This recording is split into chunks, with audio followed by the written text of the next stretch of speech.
Sarah was only 3 weeks postpartum, still bleeding from surgery, holding a feverish newborn in her arms, when her husband said he needed a break. 2 weeks in paradise. Marcus said in day, 2 weeks in paradise. While his wife could barely stand, his baby screamed for help. But he one fatal mistake. He didn't need one Sarah week. He didn't know the woman he abandoned. So forensic accountant was a French nature trust, a lockdown fortune. Enough evidence to turn his vacation with his Reichsruhe into the beginning of his downfall. I am Sarah, 32. My husband thought ditching me and our newborn for a vacation was smart. When he begged to return, I'd already cleared the house. Tell me where you are watching from. Subscribe if you have ever destroyed a toxic partner who played you. My 3-week-old Liam was wailing. I stood in the doorway, holding my belly. Pain sliced through my stitches. Fresh blood soaked the bandage. I was shaking, terrified, and totally drained. Nearby, my husband Marcus folded swim trunks. The suitcase zipper was louder than the baby. Marcus ignored Liam, checked his hair, and grabbed his gear. I pleaded, "Marcus, you cannot leave. I am bleeding. Liam has a fever. I am struggling." He sighed, acting like I was dirt. "I need a break, Sarah," he snapped. "I am a lead architect carrying this family. You just sit around. All I hear is crying and complaining. I am off to Maui for 2 weeks to clear my head. Do not call unless it is an emergency." He walked out, slamming the door. I flinched, watching his black BMW peel away.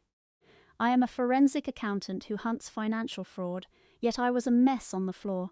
I grew up in foster care, fighting for every dollar before I met Marcus. I thought his charm meant he would be a great father.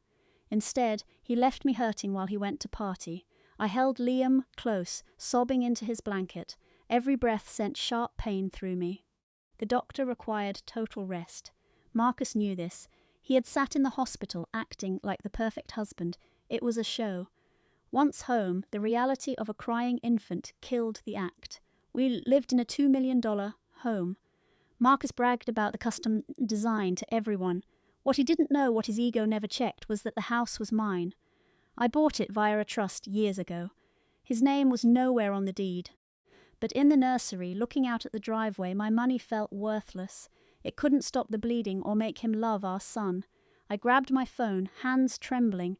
I almost called for help, then took a breath, realizing the wound was just from stress. I cleaned it, holding my newborn. After an hour, Liam slept. I laid him down and felt a cold, sharp clarity. The tears stopped. The panic vanished, replaced by icy focus. Marcus thought I was weak and would wait. He forgot who he married. I make a living exposing frauds, and he just handed me the match to burn his life down. 3 hours since he left, I sat in the glider, breathing through the pain in my stitches. Then, the front door clicked. I froze. My heart pounded. Marcus had barely reached the airport. Before I could process it, high heels clicked on the floor. It wasn't my husband. It was my mother-in-law, Linda, and her daughter, Chloe. They used the spare key I was foolish enough to give them. They marched past the baby, ignoring him. I gritted my teeth against the searing pain and went to face the mess. I found them in my kitchen. Linda was wrapping the cord of my high-end espresso machine around her arm. Chloe was ripping the parts off. "What are you doing in my house?" I asked, leaning on the frame while my legs shook. Linda didn't look up. "Marcus called us from the terminal," she said. "He needs space from the noise. You are breastfeeding, so no caffeine for you. Chloe needs this for her party." I was stunned. "You are stealing my coffee maker because your son abandoned his bleeding wife and sick infant to drink in Hawaii?" I asked, my voice cold despite the rage. Chloe laughed. "Stop the drama, Sarah. Marcus is the breadwinner. He is under pressure keeping a roof over you. Just let him have a vacation." Linda turned to face me. Her eyes swept over my baggy sweatpants. "Look at yourself, Sarah," she sneered. "You have let yourself go." No wonder Marcus had to escape. Men like him deserve better. You grew up with nothing in foster care, so you do not understand the pressure on a winner. You should be grateful he ever looked your way. The cruelty stung, but the attack on my past was a new low. My hands balled into fists, nails digging deep. I wanted to scream, I wanted them out. But my forensic brain clicked on, emotion is the enemy of strategy. I took a breath and forced my hands open. "Take the machine," I said, my tone deadly. "Take it and leave. Drop the key on the island. Linda smirked, thinking she had won. She dropped the key with a loud clink. See, Chloe, Linda said, lifting the heavy machine. She can be reasonable when she knows her place. They walked out, slamming the door. I stood alone in the kitchen. They thought they were stripping my dignity. They had no idea they were sealing their own fate. The silence was heavy. I stood still, listening to the hum of the fridge where my machine used to be. The rush faded, leaving a dull ache. I needed to sit. I walked down the hall, skipping the nursery, and pushed into our shared office. The room was divided. My side was neat with dual monitors. Marcus occupied the other half. His desk was a disaster. Piles of mail, old cups, and total chaos. He claimed his creative genius needed the mess. I sank into his chair, my body aching from the surgery. I wanted to cry. I had ignored the warning signs and let his toxic family walk all over me. While I sat in misery, my elbow bumped a stack of files. The pile crashed down, scattering everywhere. I held my breath, praying Liam didn't wake up. As I reached to clean the mess, I saw it his old tablet. He said he tossed it, but he had it tucked away, plugged in. When the folders hit it, the screen woke up. A bright notification cut through the dark. I grabbed the device, wincing as the move pulled at my stitches. A message from Tiffany, his 22-year-old assistant. He always called her useless. I stared at the screen, my heart stopping. The text read, "The hotel in Maui is ready, Daddy. I absolutely cannot wait." The air left my lungs. My chest felt like it was caving in. He wasn't on a mental health retreat. He was on a tropical getaway with a woman 10 years younger than me. He used my recovery as a cover to abandon his newborn. My tears stopped cold. The sadness vanished. The hurt wife died in that chair. In her place, the forensic accountant woke up. I don't cry when I find red flags. I don't scream when I uncover hidden accounts. I just track the paper trail and build an airtight case. Marcus wasn't my husband anymore. He was a fraud case, and he'd just made a huge mistake. He never logged out of his Apple ID. Every text, photo, and bank statement was syncing to this device. I set the tablet on the desk, no password needed.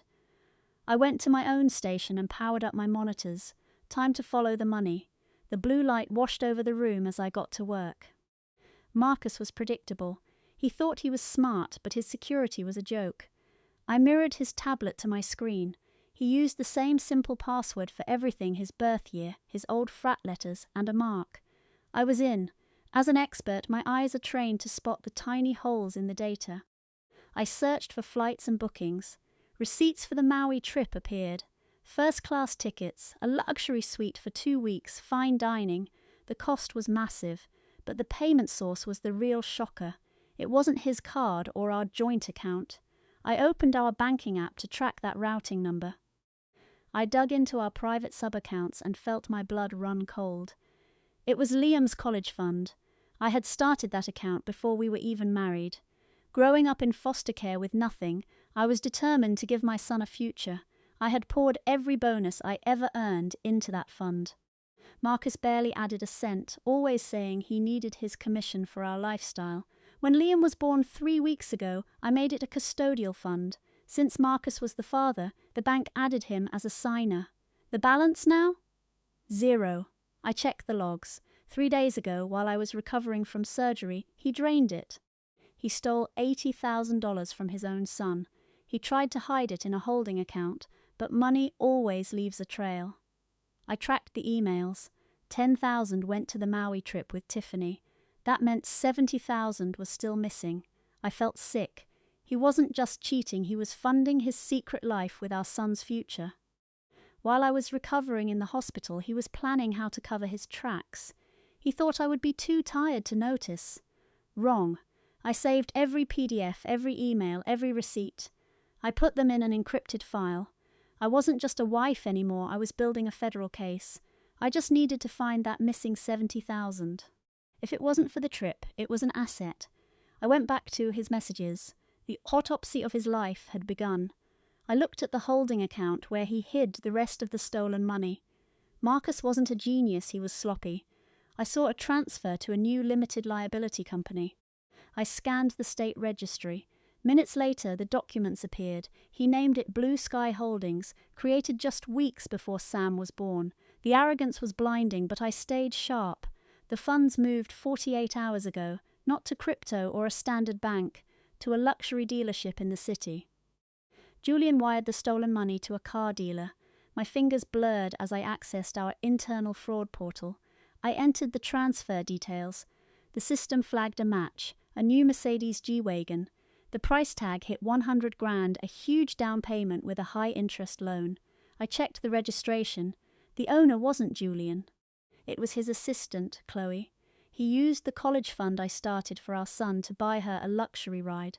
His affair was one thing. Infidelity is a moral flaw, but this is a felony. He forged bank records and gutted a custodial account to impress some girl. Every cent was earned through my late nights, building a life I never had as a kid. I leaned back. I stared at the registration on my screen. The surgical pain faded, replaced by cold, calculated rage. Julian thought he was a mastermind. He believed he could rob his family and disappear to Mexico without consequences. He seriously underestimated his wife. I didn't just find the cash, I knew how to use the law to crush him. I exported everything, the shell company files, wire receipts, and proof of Chloe S. ownership. I compiled it all into a dossier against him. It was bulletproof. No defense attorney could explain away a wire transfer from a baby's savings to a mistress's luxury vehicle. It was classic financial abuse. My iPad chimed. Chloe just sent a photo of herself holding champagne on a flight, thanking her daddy for the new car. A chilling smile spread across my face. I grabbed my phone. Time to show Julian who was really in control. I dialed his number, bracing for the inevitable lies. The line clicked open. Thumping bass and club music blasted through the speaker. I heard glasses clinking and loud chatter. Julian groaned, dripping with irritation. "What part of 'don't call me unless someone is dead' do you not understand, Sienna?" He snapped over the noise. "I am busy networking with the guys. You are killing my vibe." I didn't yell. I kept my voice flat, the same tone I use when questioning fraud suspects.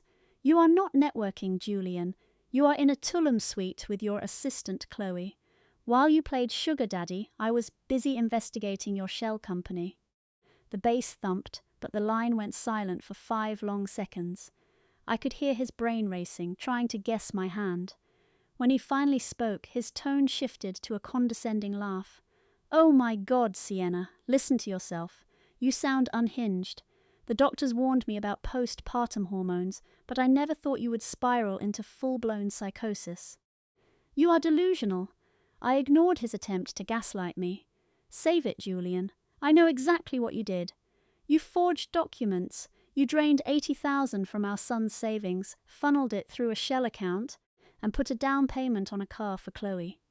He laughed again, louder. "You are embarrassing yourself. This is why you crunch numbers in a cubicle while I make executive decisions. That money isn't gone.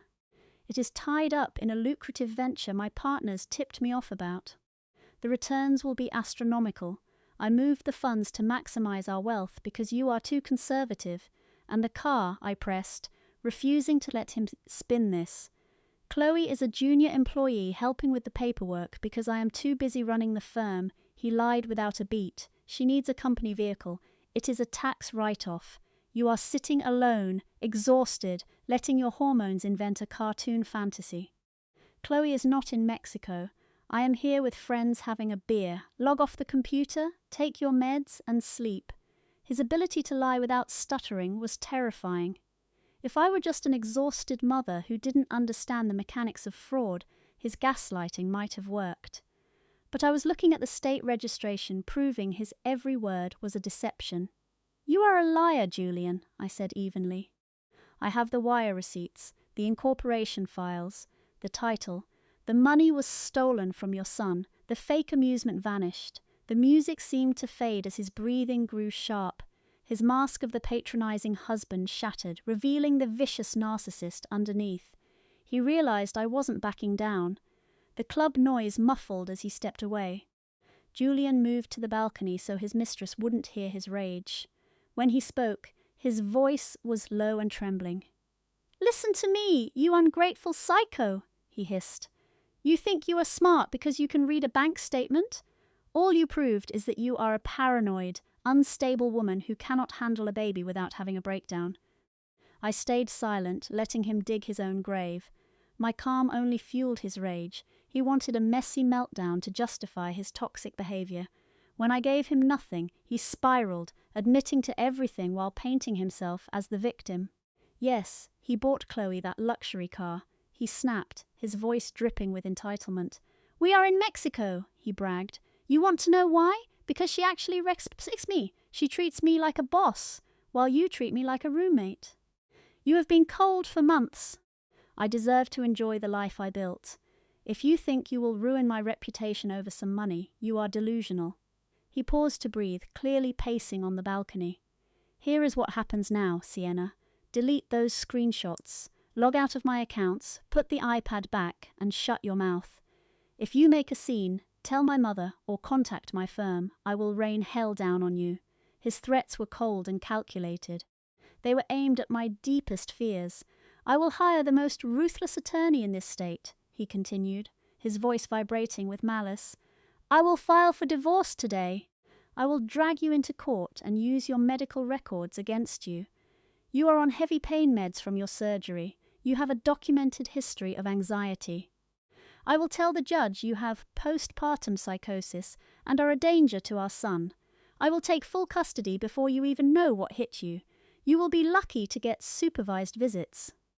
A chill went down my spine, not from fear, but from the sheer evil of his plan. He was threatening to steal my newborn, using the very trauma I endured during labor. And about the money, he sneered, delivering his checkmate. That house is a marital asset. I do not care about your fancy trust fund. We are married. I contribute. I will force a judge to sell the property. I will liquidate the house, take my half of the equity, and leave you broke and completely alone. You will be right back in the gutter where you started. So, watch our kid and wait quietly for me. Understood? I stared at my monitors, taking a slow, steady breath. He thought his aggressive sales tactics would work on a forensic accountant holding federal evidence. I began to say something, but he interrupted. Do not speak, just listen. 2 weeks, Sienna. Be a good wife and have dinner ready when I get home. The line went dead. He had just threatened to take my son and my home away forever. He had drawn the ultimate battle lines. I reached for my encrypted drive. It was time to introduce him to my brother-in-law's skizzles. Before I could move, the front doorbell rang. I froze. My mind raced. Was it my mother-in-law returning to steal more? Was it an officer he called for a welfare check? I stood up slowly, wincing as a sharp pain pulled at my stitches. I walked to the security monitor near the entryway. I stared at the feed. It was not his toxic mother or the police. Standing on my porch, looking incredibly stressed, was my brother-in-law, Marcus. He was a burly cybersecurity expert who always felt out of place in Julian's shallow family. He held 2 bags from my favorite Thai place in one hand. In the other, a massive box of diapers and cans of the hypoallergenic formula Sam desperately needed. I unlocked the heavy deadbolt. Marcus sighed with relief when he saw me. Sigh, he said, his voice thick with genuine concern. I am sorry to show up unannounced. Let me bring these inside. I stepped aside and he walked into the kitchen. He set the bags on the island right where my stolen espresso machine used to be. Marcus looked at me with profound disgust. I got home from work early, he explained, keeping his voice low. I found your espresso machine sitting on my kitchen counter. When I confronted my wife, she bragged about using a spare key to come over here. She told me Julian had left for Mexico and they wanted to teach you a lesson in humility. He rubbed his face, shaking his head. I was furious, Sienna. I packed the machine to bring it back. Then I realized you needed food and baby supplies more than coffee. What they did today, what Julian is doing by abandoning his wife and newborn, is unforgivable. I am so sorry you married into this nightmare. A wave of gratitude washed over me. In a family built on narcissism and greed, Marcus was the only one with a moral compass. He was the only one who saw through Blake's perfect guy act. Thanks, Grant, I whispered, leaning against the counter. You have no idea how much I needed this. Blake just called from Maui. He threatened to take custody of Sam and force a home sale if I exposed the cheating. Grant did not look shocked. His jaw tightened and a dark look crossed his face. He reached into his jacket. He did not grab his keys. He kept his hand inside, staring at me with a cold intensity that made my skin crawl. The friendly brother-in-law was gone, replaced by a seasoned security lead. "I am glad I brought dinner," Grant said, his voice dropping low. "I am glad you are prepping for a legal fight. But bringing groceries and apologizing for my sister is not why I drove here. I came for something else." He stepped closer, glancing toward the hallway as if someone were listening. "I work in high-level corporate network security," he continued softly. "Because my wife is reckless with tech, I monitor our home network to protect my professional data. Today, before I even made coffee, I intercepted an encrypted file Blake forwarded to her for safekeeping. You need to sit down, Clara. What I found is much worse than an affair. I sat at the island, my abdomen throbbed, but the adrenaline kept me focused. Grant pulled a black thumb drive from his jacket. He placed it on the marble and slid it toward me. I stared at the plastic, knowing these digital secrets would change my life forever. "I already know about the stolen savings, Grant," I said quietly. "I found his laptop and traced $60,000 to a car dealer for his girlfriend. He confessed to it." Grant shook his head, his expression grim. "That is child's play compared to this. Clara, I monitor network traffic for my job. My sister-in-law has zero understanding of digital privacy. She leaves her laptop open and loves unsecured servers. While I was in the hospital, my husband's mistress bragged that he had a master plan for wealth. She claimed he was tired of my salary and control. While she slept, I scanned her network and found a treasure trove of emails he sent her for safekeeping. He told her to hide those files so I would never find them." Grant pointed to the thumb drive. "He is trying to steal our home equity, Clara." I laughed. "That house is in a blind trust I set up before we met." Grant leaned in. "I know, but Mark clearly does not. He thinks the deed is a shared asset. Those files prove he is secretly taking out a second mortgage.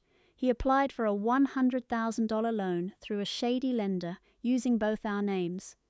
My stomach dropped. I realized the horror he forged my signature on the application. Grant nodded. "He copied your signature from old tax returns, Clara. He even submitted fake statements showing I signed while I was in surgery having our baby. The funds were set to hit his account by next week. My forensic brain kicked in. Adultery is a messy divorce, but forgery across state lines? That is federal wire fraud. He went from a bad husband to a federal criminal." Grant tapped the drive. "This has every forged document and the IP addresses he used." I grabbed the drive. "Thank you, Grant. This is all the ammo I need to put him in a federal cage." Grant did not offer empty comfort. He just promised to testify, hugged me, and left. I did not sleep. I spent the night building my case. By sunrise, I was ready. I dialed Veronica Pierce, not just a divorce lawyer, but a ruthless former federal prosecutor. She was lethal in court. Exactly who I needed to destroy him. I hired a nurse for the baby and drove to her office. I placed my laptop and that black thumb drive on her desk. I did not cry. I laid out the financial facts like a cold, calculating professional.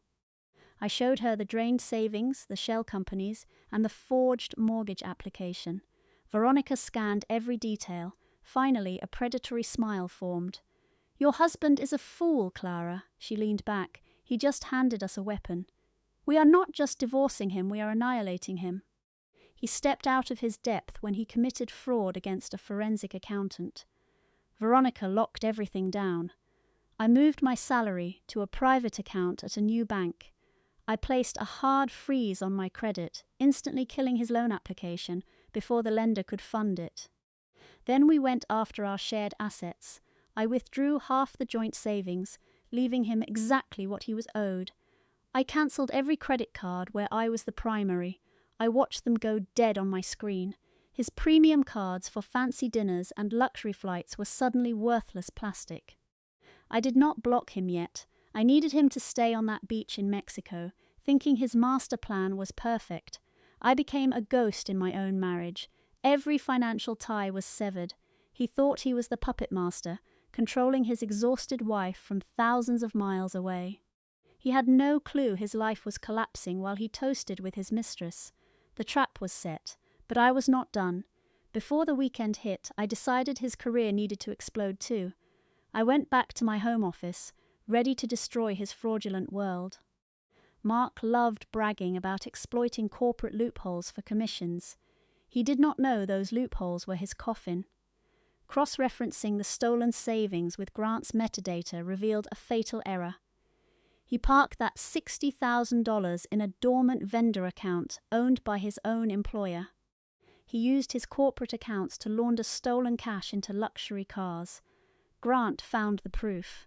Mark had routed his fake mortgage applications through the company network, leaving a clear digital trail. By committing fraud on his own server, he had dragged his employers into a federal wire fraud case. It was sheer, arrogant stupidity. As a senior investigator, I knew exactly how strictly his industry was regulated. If federal agents linked a director to felony forgery and money laundering, the company would face massive fines. They would have no choice but to fire him to save their own skin. I started building a devastating whistleblower dossier. I pulled the wire receipts, the shell company filings, and the exact IP logs Grant had extracted. I locked it all into an encrypted portfolio. I made the report look like a dry federal audit. I used cold, clinical language to detail his embezzlement, control failures, and theft. I ensured every file had a perfect chain of custody, so no lawyer could dismiss it. Then I used an offshore server to send the complaint. I did not sound like a scorned wife. I wrote as a concerned auditor who had stumbled onto a massive fraud scheme. I sent it to his HR director, the CFO, and the entire ethics board. I detailed how he was using vendor accounts to launder money and fund a secret shell company. I noted the federal wire fraud and attached the proof.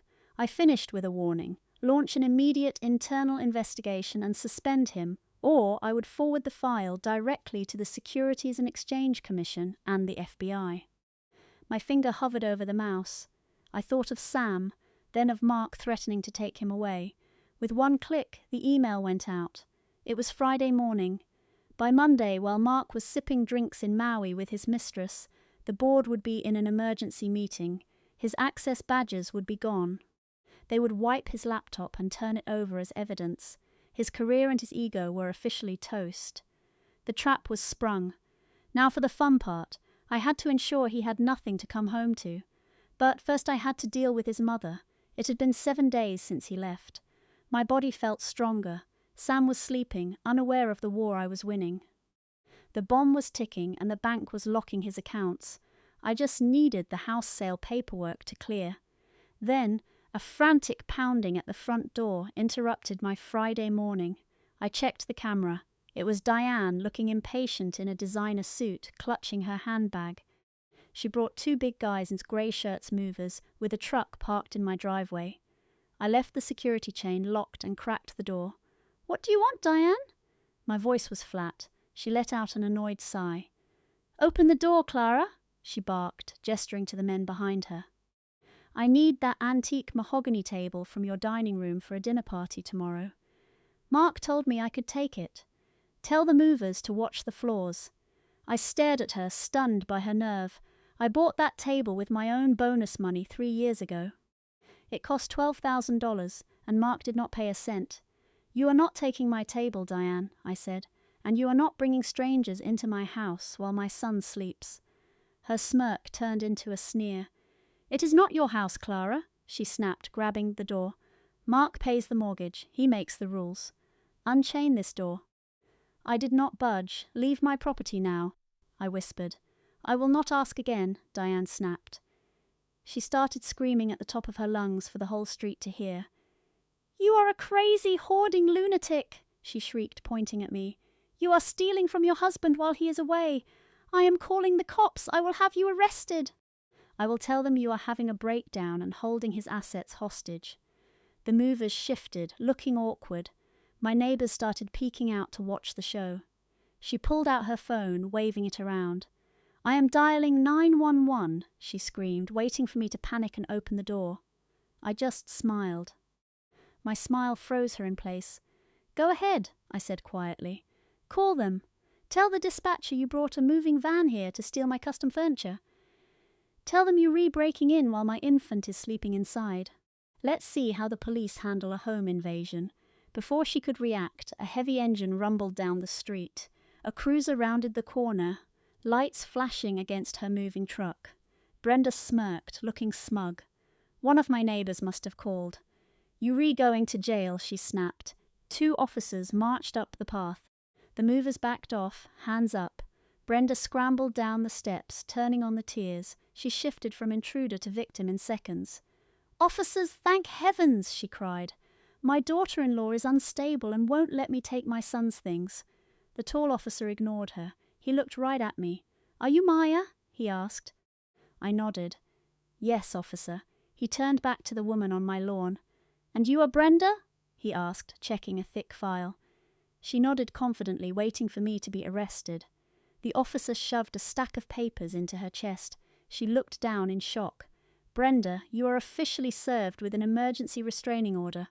You are ordered to stay 500 feet from Maya, her son, Liam, and this property. The judge granted this due to your harassment and attempted theft. Brenda gasped, jaw hitting the ground. This is a mistake, she stammered. I'm just getting a table. The second officer reached for his belt. No mistake, ma'am. You are violating a court order. Leave in 60 seconds or you are under arrest. The movers didn't wait. They sprinted to their truck and peeled away. Brenda stood frozen, horrified. My neighbors were watching the socialite get humiliated. Her reputation was officially toast. Her face turned bright red. Grabbing her papers, she ran to her luxury car. Before jumping in, she glared with pure hatred. Greg will destroy you for this, she shrieked. I just smiled. I doubt that, Brenda, I whispered. I locked the door, slid the bolt, and headed to the nursery. Time to sell this place out from under them. The perimeter was secure. I went to my office and booted up my computer. I opened an encrypted folder labeled Zenith Holdings. This was a trust. I built years before meeting Greg. Growing up in foster care taught me one thing: always have your own money. I needed a safety net. When we married, he just assumed my salary was in a joint account. He never checked the paperwork when I bought this $1.2 million home in cash. He figured since we lived here, it was a marital asset. He was wrong. The deed was in the trust. I was the sole trustee. He had zero claim. I didn't want a long sale. I needed speed. Greg was in Cabo for a week, and I wanted this place gone before he returned. I needed a buyer who cared about speed, not condition. I searched for a corporate firm known for buying cash to gut and rebuild. I filled out their form highlighting the prime location. 20 minutes later, my phone rang.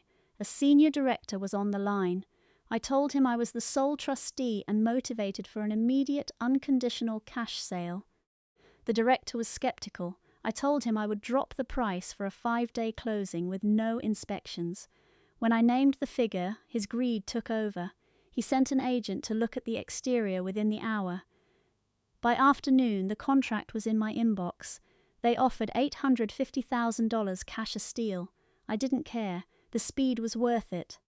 I signed as the trustee and forwarded it to my lawyer to bypass escrow delays. The money needed to hit my untraceable account fast. Those developers moved with terrifying speed. They wanted to start their demo project yesterday. Their legal team fast-tracked everything. 5 days later, while Greg was posting fancy vacation photos, a massive wire transfer hit my bank. The sale saw closed. The deed was gone. This home no longer belonged to me, and it definitely wasn't Greg's. It was now property of a firm that specialized in aggressive demolition. I sat in my office, looking at the crown molding. No sentiment left. The walls were tainted by his lies. The house was sold, but I had 48 hours to clear out before the wrecking crew arrived. I had 48 hours to clear the property. Sleep was not an option. I hired a professional packing team to box up everything legally mine. They moved like lightning, wrapping glass and rolling rugs while I stood by with a clipboard, directing the chaos with cold precision. I felt nothing as the nursery I spent months perfecting turned into a wall of cardboard. I gave the movers one rule: touch nothing of his. His clothes, his cheap sports gear, his heavy desk, leave it all. His physical footprint here was tiny, even if his ego was massive. By day 12, the trucks were loading my encrypted servers. I walked through the empty house, holding my son close. It felt vast, hollow, and finally ready. I took one last look at the primary bedroom. His expensive suits hung in the closet, waiting for a man who wouldn't be coming home to a submissive wife. He'd return expecting dinner. Instead, he defined his junk in a war zone. I signed the final manifest, watched the trucks leave, and waited for the demolition team. The wait was short. 20 minutes later, heavy trucks rumbled down the street. The firm was fast, they had profit margins to hit. A foreman with tattoos and a crowbar climbed out, looking for the keys. I didn't hesitate. I walked over and handed them right over. He tipped his hat, and the crew swarmed inside. I stood on the lawn, rocking my baby, watching them tear apart Greg's pride and joy. The sound of destruction, the crashing steel, the shattering drywall was deafening. Honestly, it was the most beautiful music I had ever heard after years of his suffocating lies.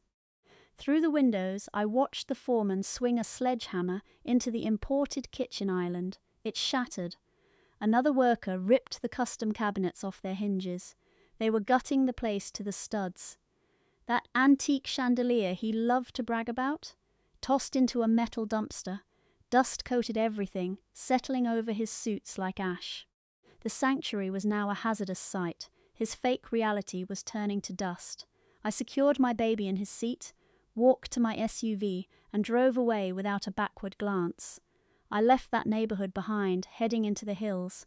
My new home wasn't just a house, it was a fortress for people who valued privacy above all else. I pulled up to the wrought iron gates. No simple keypad here. A guard stepped from a bulletproof booth. I held up my ID, and as he scanned it, a camera registered my features, linking me to my new villa. The gates swung open. I drove down the private road, shaded by oak trees, feeling the weight of the old life lift. My new home was a glass and steel masterpiece hidden from the road. Walking inside Liam, the contrast was jarring. The movers had already unpacked everything. My table was set, my workstation was ready, and Liam's crib was arranged exactly as it had been before. It was perfect. I laid my son down in his bed. The knot of anxiety in my chest finally unraveled. Greg and his toxic family couldn't just walk in here. They couldn't even get past the gates. We were untouchable. But he was still in Mexico, thinking he could call and threaten me. I walked to my office, sat down, and pulled out my phone. Time to erase my digital footprint. I disconnected my old number, ordered a new phone on an encrypted plan, and snapped the old SIM card in half. I deleted my social media, everything. I wiped every trace that Greg or his sister could use to track me. In their world, I simply stopped existing. I was a ghost. Looking at my calendar, it was Friday evening. Greg lands Sunday afternoon. In under 48 hours, his car will drop him off at the house he thinks he still owns. He'll expect a quiet wife and more lies about his schemes. Instead, he's Sess walking into a construction site. He'll find his suits ruined and a crew ready to throw him off the property. I spent 12 days severing every tie to his abuse, protecting my son, and alerting the feds to his fraud. The trap is set. All I have to do is sit back in this fortress, hold my boy, and wait for Greg to blow it all up. My nightmare ended, and his was just starting. A black SUV rolled down my old street. In the back, Marcus slumped, hiding bloodshot eyes behind designer shades. He looked tan from his trip, but reeked of cheap tequila and cologne. During the ride, he rehearsed the brutal speech he'd give the second he walked through our front door. He expected to find me sobbing on the sofa, crushed by his latest legal threats. He thought his mind games had won. I hadn't sent a single text or call since our last fight. To his arrogant mind, my silence meant total surrender. He assumed I'd buried the financial records and stayed his obedient wife. He smirked, tapping his shoes. He planned to critique the house temperature and whatever dinner I made. He wanted to dominate the room the moment he hit our hardwood. Up front, the driver frowned at his GPS. The map said they were there, but the view didn't look like a luxury neighborhood. "We are here, sir," he said, pulling over. "Looks like a massive demolition project." Marcus scoffed, annoyed by the delay. He figured a neighbor was just doing some landscaping. He pulled off his shades and peered out the window. His smirk vanished, replaced by sheer horror. He rubbed his hungover eyes, sure he was hallucinating. He was staring at the lot where our $1 million home once stood. The address was right, but the house was gone. The lawn was churned into a mud pit by heavy tires. 2 rusted dumpsters sat in the yard, overflowing with broken drywall and pipes. Marcus stumbled out, his shoes sinking into wet sludge. His jaw dropped. The custom mahogany door was gone, replaced by a flapping plastic tarp. The windows were ripped out, leaving gaping, jagged holes. The driver dumped his bags on the curb and sped off. Marcus didn't notice. He froze on the sidewalk, listening to the thud of sledgehammers. Dust drifted from the frames, coating his jacket. "This cannot be right," he muttered, his voice shaking with panic. He frantically checked his phone, praying the driver had brought him to the wrong location. The blue dot on his screen was dead center on his own property. He looked back up at the wreckage. His expensive Italian marble was sitting in pieces inside a dumpster. He grabbed his heavy suitcase and trudged up the ruined walkway, sinking deep into the mud. Every step felt like a nightmare. A circular saw screeched from upstairs, showering him with dust. He reached the porch, dropping his bag. His hands shook as he pulled back the plastic tarp. He stepped inside, and a cloud of dust choked him. When the air cleared, his blood ran cold. The pristine living room he left 14 days ago was gone. The marble island was rubble. The hardwood floors were ripped up, leaving only raw, exposed subflooring. Wires hung from the ceiling. Marcus stumbled back, clutching his head in disbelief. "No, this cannot be happening," he screamed, his voice drowned out by the machines. He spun around, looking for any sign of me, our son, or his furniture. There was nothing. "Hey," a voice barked from the hallway. "You cannot be in here. This is a commercial demolition site." A massive foreman stood there holding a crowbar. He looked at Marcus with pure contempt. "You need a hard hat, or you need to leave before I call the police." The man took a step forward. Marcus puffed out his chest, trying to force his corporate persona. "You are not calling anyone," Marcus shouted, his voice cracking. "I am calling the cops myself." "This is my house. I live here with my wife. Stop this immediately and get your men out before I sue your company." The machines cut off, and the silence was deafening. The foreman stared at him before letting out a mocking laugh. "Your house?" he asked. "Nobody lives here. The owner cleaned the place out and gave me the keys 4 days ago. Our firm bought this lot with cash. We closed last week. You are standing on commercial property." "That is a lie," Marcus snapped, his face turning bright red. "My name is on the mortgage. My wife cannot sell a marital asset without my signature. I will take everything you have." The foreman hooked his crowbar to his belt and pulled a folded legal document out. He shoved it at Marcus. "I do not care about your problems," he said coldly. "I only care about the deed. We bought this from Zenith Holdings. The trustee signed the papers, took the wire transfer, and gave us possession. Your name is not on this." Marcus grabbed the paper. His eyes scanned the text. Zenith Holdings. It was the trust I had set up years ago. He had ignored it. The truth finally hit him. I had sold the house while he was sipping drinks on the beach. He never owned a thing. The foreman grabbed his jacket. "Move it, buddy," he growled. "You have 10 seconds to grab that suitcase and get off my curb before I dump you in the trash." Marcus stumbled backward, crashing through the tarp and face-planting into the wet mud. His silver suitcase tipped, splashing sludge over his expensive jacket. He knelt in the muck while the crew pounded away, his world crumbling. Shaking, he grabbed his phone. His first thought was to call me to scream and demand answers about how I sold our place behind his back. He tapped my name, heart hammering against his ribs in pure cold panic. Instead of a ring, a robotic voice cut in. "That number is disconnected." He stared at the screen, disbelieving. He dialed again. Same message. The reality sank in. I hadn't just sold the house, I had wiped myself from his life. I was a ghost. He needed to find me, but he didn't even know where to start. He couldn't go back to the office on Monday. He needed leave to find a lawyer and track me down. Frantic, he scrolled to Richard, his human resources lead. He wiped mud from his forehead, trying to sound like a calm executive handling a crisis. The line rang twice. Richard picked up. Marcus jumped in. "Richard, it is Marcus," he said. "Listen, I need an extension on my leave. My wife is having a breakdown and pulled some stunt with our property. I need a week to fix this legal headache." The silence on the other end was chilling. When Richard finally spoke, he was cold and clinical. "Marcus, you have no leave to extend," he stated flatly. "You were fired for cause.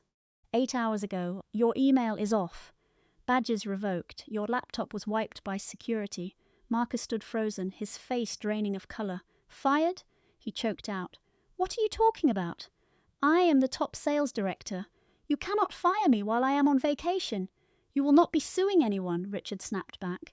On Friday, the board received a detailed whistleblower report. It proved you used our vendor accounts to launder $80,000. It showed you used our own network to commit wire fraud across state lines. You dragged this company into a federal crime. The board voted to fire you immediately to save us from the fallout. Marcus felt the ground sway. The lie he told me had backfired. Whoever sent that report knew everything. But Richard wasn't finished. "We handed the evidence to our legal team," he continued. "Per our compliance rules, we sent everything to the FBI. They are looking into it now. If you step on this property, you will be arrested. Don't call again." The line went dead. Marcus stared at his phone, sweating, covered in drywall dust. The FBI had his logs. His career was gone in seconds. He was no longer a director, he was a federal suspect. He looked back at the site. The foreman stood there, tapping a crowbar against his palm with a grin. Marcus grabbed his suitcase and bolted. He ran for 3 blocks until his legs gave out, collapsing onto a city bus bench, gasping for air. He needed a plan. He opened a luxury hotel site, desperate to hide from his new reality in a penthouse. He typed in his platinum credit card details and clicked confirm. A bright red error flashed. "Transaction declined. Contact your bank." Marcus scowled, rubbing his bloodshot eyes.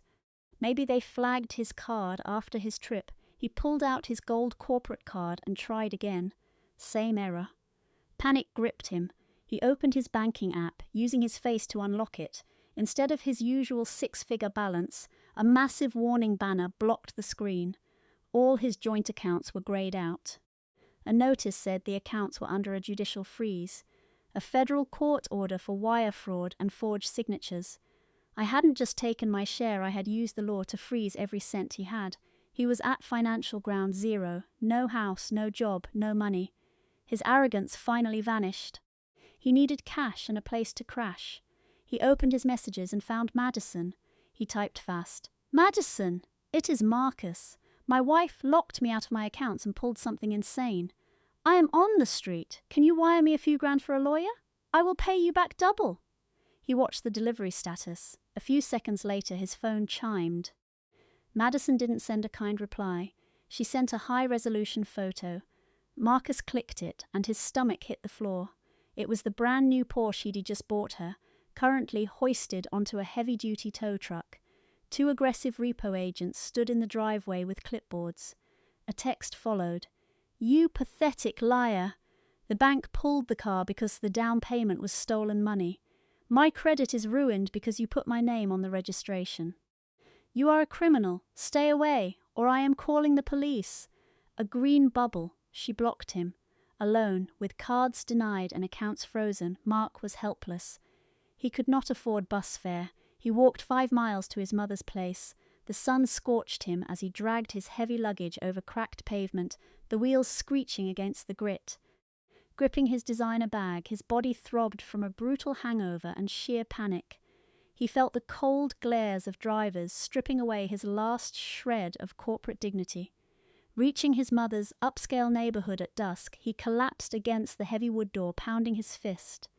It swung open instantly. Brenda and Chloe stood there, faces like stone. The house was in total ruin. Chloe paced the rug, gnawing her nails. Brenda looked like she aged a decade. Her eyes were bloodshot, makeup a mess. "Get inside before the neighbors see you looking like a drifter," Brenda hissed, yanking him inside by his collar. Mark stumbled, dropping his bag. "Mom, you have to help me," he begged, voice cracking. "Elena destroyed my world." "She sold the house, emptied our savings, got me fired. The feds are tearing through my files. I know she sold the place, you fool," Brenda screamed, dropping her motherly act. "I went there to grab the table and she called the cops. A restraining order served right in front of the neighbors. I cannot even show my face at the club." Chloe whipped around, eyes flashing. "Jackson has been acting strange too," Chloe yelled, pointing at Mark. "He keeps asking weird questions about our network security and making dark remarks about your money. Elena outsmarted us all. You promised a scheme to take her cash and the property. Instead, you left a federal paper trail and let an auditor ruin our family. You were supposed to be the genius." Mark wiped grime from his brow, stunned by their coldness. They did not care about his prison time. They only cared about their lost status and my bank accounts. "Stop yelling and help me fix this," Mark barked, rage replacing his panic. "We need to find her.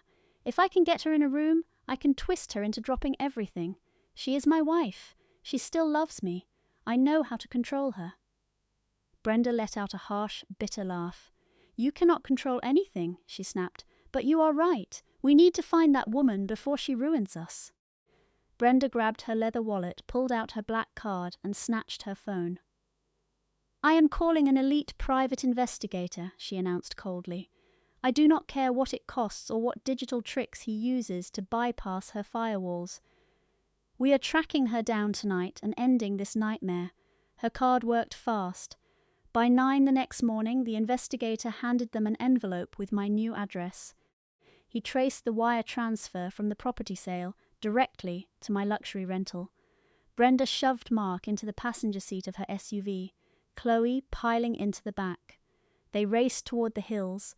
Mark spent the ride rehearsing his act. He planned to use our daughter as a weapon, claiming my postpartum mood made me unstable. He would demand I drop the complaint and unlock his funds. He really believed his presence would shatter my resolve. They expected an easy win. Instead, Brenda had to slam on her expensive brakes. The car skidded to a halt before the massive iron gates of my residential complex. This was a private, guarded enclave. 2 armed security officers in vests stepped from the stone booth.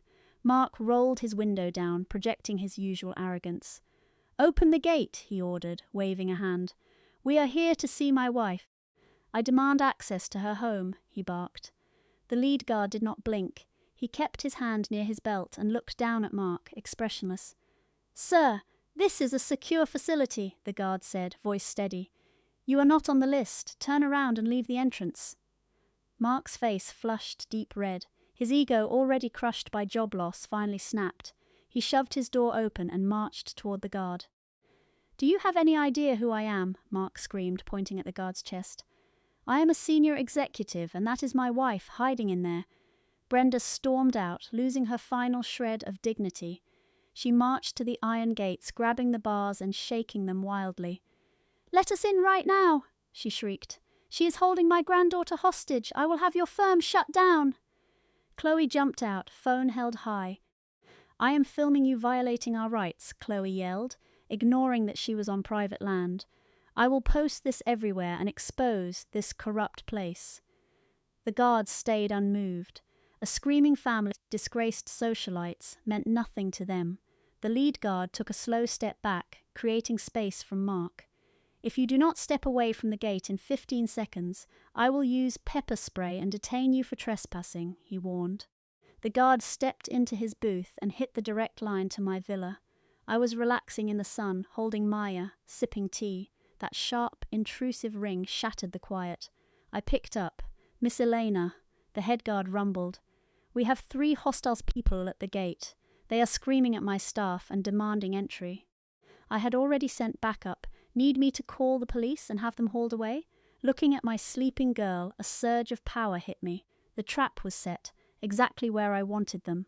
"No," I replied, a cold smile forming. "Keep them right there. I am coming down to handle this myself." I hung up and tucked Maya into her crib.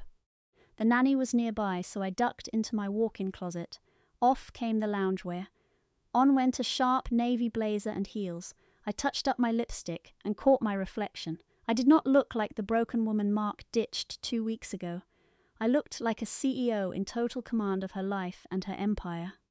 Folder in hand, I strode toward the main gates. The air was crisp, but the shrieking of my toxic in-laws was loud and clear. Chloe was filming like a maniac, and Brenda was rattling the bars. Mark stood behind them, looking pathetic, his jacket caked in construction dust and mud. He was sweating, pale, and terrified. When Brenda spotted me, her eyes burned with pure hate. "There she is!" Brenda shrieked, pointing a finger through the iron. "You psycho! Open this gate! Explain why you stole his money and froze his accounts!" I did not rush. I walked with slow, deliberate clicks of my heels. I stopped just out of reach as my security team flanked me. I ignored the screaming and locked my eyes on Mark. He was shaking like a leaf. I handed a thick legal folder to the lead guard. "Give this to my ex-husband," I said. He slid it through the bars. Mark's hands shook so hard he barely caught the paper. "Open it," I commanded. The breeze carried my voice perfectly. He fumbled with the clasp. Brenda and Chloe crowded in, desperate to see. The first page was a formal divorce petition. Under that was an emergency court order giving me full custody of Maya, citing financial abuse and federal charges. Mark tried his old tricks. "Mom, do not look," he stammered, grabbing for the papers. "She is faking this. She lost her mind after the surgery. She is framing me because she is jealous of my success." I stepped closer, smiling coldly. "You have no money, Mark." "That property is in my private trust," I stated. "You never owned a brick, and you are not being framed. You are being investigated by the feds for wire fraud." Brenda grabbed him, trembling. "What is she talking about?" she demanded. "I will tell you," I said. "While I was in surgery, your golden boy forged my signature to take a $150,000 loan. That is why he was fired, but that is not all. He drained $80,000 from his own daughter's college fund to buy his assistant a Porsche." "That is a lie," Mark screamed, turning purple. "She is lying! Look at page 3, I instructed. Brenda snatched the folder and flipped through it. The registration proved the car was bought with money stolen from Maya. Chloe dropped her phone, her jaw hitting the floor as the evidence sank in. Mark reached for the folder, but Brenda slapped his hand away. Her perfect son was gone. He was not a victim. He was a broke, unemployed criminal who robbed his own baby. "You promised me this was under control," Brenda whispered, looking at him with absolute disgust. "He is a pathological liar," I said softly, "and now he is your problem." I turned to walk away, but a black SUV pulled up, blocking their exit. My final move had arrived. Chloe did not even look at the car. Her brain could not handle the truth. She chose to cling to her family's toxicity instead of facing reality. She lunged at the gate, face contorted with rage. "You are a monster, Elena," she screeched. "He is your husband. You are ruining his life over a car and a loan. You are evil." I did not flinch. I just watched, fascinated by the mental gymnastics she was doing to defend a man who stole from an infant. Before I could move, the SUV door swung open. Marcus stepped out, looking tired but steady. Sarah's face lit up with desperate hope. "Marcus, thank God," she yelled, pointing at me. "You have to help us. Elena has completely lost it. She is making up lies about federal crimes and won't let us inside." "Tell them to open this gate so we can handle this like a family." Marcus ignored his frantic wife entirely. He walked with heavy, purposeful steps toward the iron gates, his eyes locked on mine. I gave a subtle nod to the guard. A sharp click echoed, and the pedestrian door swung wide. Marcus stepped into our secure perimeter. The heavy door clicked shut, sealing him inside. He stood right beside me, a united front against the chaos beyond the gate. Sarah stepped back, stunned. "Marcus! What are you doing?" she whispered. "Why are you on her side?" Marcus set his briefcase on the pavement, popped the latches, and pulled out a thick file. He looked at the woman he had been married to for 6 years with cold, hard detachment. "I am on the side of the truth," Marcus said, his voice ice cold. "I am standing with the woman who was betrayed while recovering from surgery, and I am against a family of toxic enablers." He pushed the file through the bars into Sarah's shaking hands. "Yesterday, I ran a full forensic sweep of our home network. I didn't just find those forged mortgage papers, Sarah. I found months of your deleted texts. You knew everything about his 22-year-old assistant. You encouraged him and helped hide the trail on my servers. You brought federal wire fraud into our own home. Sarah turned ghost-like pale. She opened the folder, her lip trembling. I refuse to raise my kids in a family that hides fraud and abuse, Marcus stated. I am filing for divorce. The papers include my petition for full custody based on your role in this federal investigation. I have locked you out of our accounts and changed the locks. The street went silent. That arrogant family finally crumbled. Linda clutched the proof of her son's felony crimes, gasping for air. Kevin was on his knees, broken, terrified of his looming indictment. Sarah stood frozen, sobbing, realizing her blind loyalty to her criminal brother had cost her everything. A loving husband, her home, her children, all gone. I offered Marcus a respectful nod. The enablers were trapped in the hell they created. We turned away, walking toward my estate and leaving them behind. 8 months have passed since that morning. Those desperate screams were the last time I ever heard from them. Federal investigators move fast when you hand them a perfectly organized dossier on corporate fraud. Kevin never even got the chance to drag me into a messy court battle. The agents formally indicted him less than 3 weeks after he returned from his trip.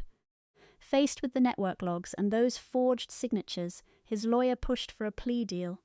The judge showed no mercy to a man who stole from his own son to fund an affair. Kevin is now serving 3 years in a federal prison. He traded his tailored suits for a canvas jumpsuit and a concrete cell. His assistant never visited him once. Linda destroyed herself trying to save him, selling everything she owned to pay his legal bills. Once the money vanished, her socialite friends dropped her. She is buried in debt, living in a cramped studio and isolated by her own pride. Sarah faced a similar fate. Marcus made good on his word. He finalized the divorce, kept primary custody of their kids, and removed her from the home. Without his executive salary to fund her lifestyle, she was forced into a retail job just to survive.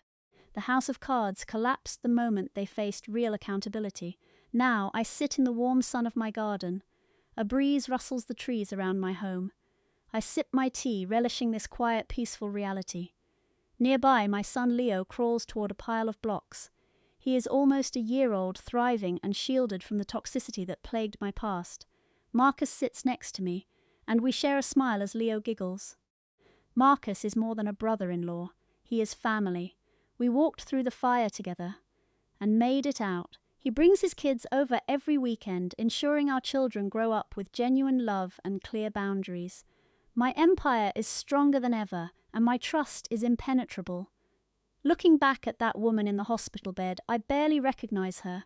It is so easy to let toxic partners convince you that you are weak when you are vulnerable. They rely on your silence to keep their abusive illusions alive. But once you realize your own worth, their power evaporates. You do not have to tolerate disrespect just because of a marriage certificate or blood. You have the right to gather your evidence, protect your assets, and dismantle the reality they built on your sacrifices. Sometimes the most powerful move is refusing to scream back. True justice is walking away and letting them drown in their own consequences. You are stronger than they want you to believe. I want to hear your story. Scroll to the comments and share your own moments of survival. Tell me when you recognized your worth and finally walked away from a toxic dynamic. Hit that like button if you believe in protecting your peace. And subscribe to the channel so we can build a community of strong people who refuse to be victims. Your new life is waiting. Go claim it.